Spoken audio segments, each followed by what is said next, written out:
okay, this will probably be a one-off. It'll probably last for a few months and people will play it and then it'll go away. How about you guys just give your overall thoughts on the Super Nintendo in a paragraph? Let's start with Oh, you, Dan. Oof. We'll start with you, Johnny. Yeah. Um, Let's go.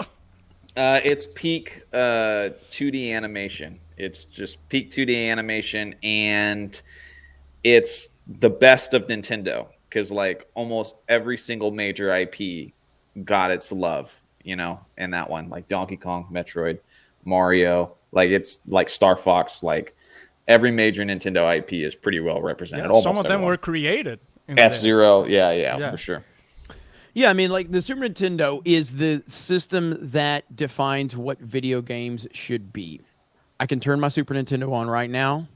I don't need an update. I don't need an internet Yeah. connection. They're never going to take away the all-time great library. It will last. It will last forever and a day. And these are games that will never be recreated. And they were created for the right reasons from so many different perspectives. And whether it's the sports games, whether it's RPGs, whether it's 2D side scrollers, whether it's stupid games with Tim the Toolman Taylor fighting dinosaurs, it's got such a vast library of games. But the introduction of things like Mode 7 were such a game changer. And I think the legacy will be the library and the memories that it left with so many. But people like Johnny, who was only a couple of years old at the time when it came out, he's able to become an expert on the system because these games will last forever. And so many times we see games come out, Call of Duty gets released, it's popular for a year, nobody plays it after that, Yep. shit like that. Super Nintendo will never have that problem. And even with something like the Nintendo 64, I love the 64. I don't particularly think the 64 has aged all that well in a lot of the games. The Super Nintendo has aged incredibly well, and it continues to get better and better and better the older it gets. That is a rarity. Mhm. It's almost like the Benjamin Yeah. Button of video games. Yeah. So it just keeps getting better.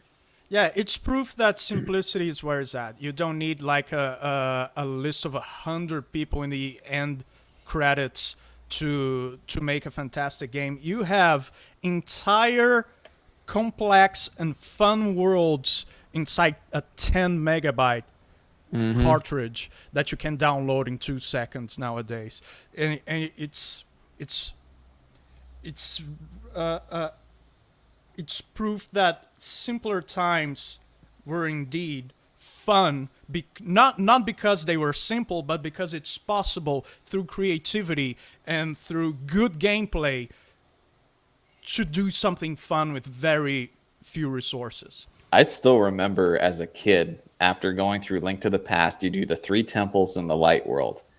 And then it goes Dark World, and you're like, wait, there's a whole nother Yeah. map here? I Like, thought the what? game was It's- done by yeah. then. Yeah, Like thought I the game was just over. I was just playing that game recently. It was the first time my wife went through it, and even she, like in 2023, saw that where you can use the mirror to like go between the two worlds, and she's like, "Oh, that's cool."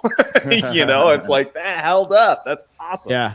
Well, like, so real quick story about it. So I played a lot of sports when I was younger, whether it was football, basketball, baseball, just with my cousins and my friends. That's all we did is we played sports. When Super Mario Kart for the Super Nintendo, the first summer we got that game, we literally never left the house. right. Like, and we didn't even realize it until like after like the summer. We're like, bro, we haven't done anything but played battle mode on Mario Kart this entire summer because Mario Kart was like, again, you have to understand, it's weird to think about a time when Mario Kart wasn't an iconic name and brand. Mario Kart for the Super Nintendo in 1992, prior to that, it didn't exist. There was not a Mario Kart. So when they came out with a game, with a video game of go-karts with Nintendo characters, you're like, okay, this will probably be a one-off. It'll probably last for a few months and people will play it and then it'll go away. Mario Kart turned out to be one of the most prominent franchises in video game history. And to this day now, it's more popular than it's ever been. But that first summer we played Mario Kart, we were obsessed with it and it was nonstop. And I'll never forget that. You know what I mean? So it was awesome. I said last night, I think that Mario Kart 8 Deluxe may be the best pure video game ever made. Like it may be just straight from sitting down, playing, getting around with playing with your friends, playing online. Mhm. It's just a fun video game. It's an escape. It's amazing. It Mhm. started on It's the an Super Nintendo. 11-year-old game that's the best sold game to this day Yeah. on the Switch. Yeah. Yep. All right, It just doesn't stop. It just doesn't stop. Yeah. Now, like, and I know people will bring up like Minecraft and all that, but like Minecraft's available on every single platform imaginable. Mario Kart 8 Deluxe is available on one platform, and it's going to hit like I don't know. It's probably going to flirt with 100 million copies sold was all said and done. Yeah, I think right now it's sitting around 55 million or something. It's insane. It's crazy. But yeah, it's nuts. But what do you think about this? Leave us a comment down below. We read every single one of them. Also, make sure you hit the subscribe button because you have found your home for common sense in the gaming and entertainment worlds.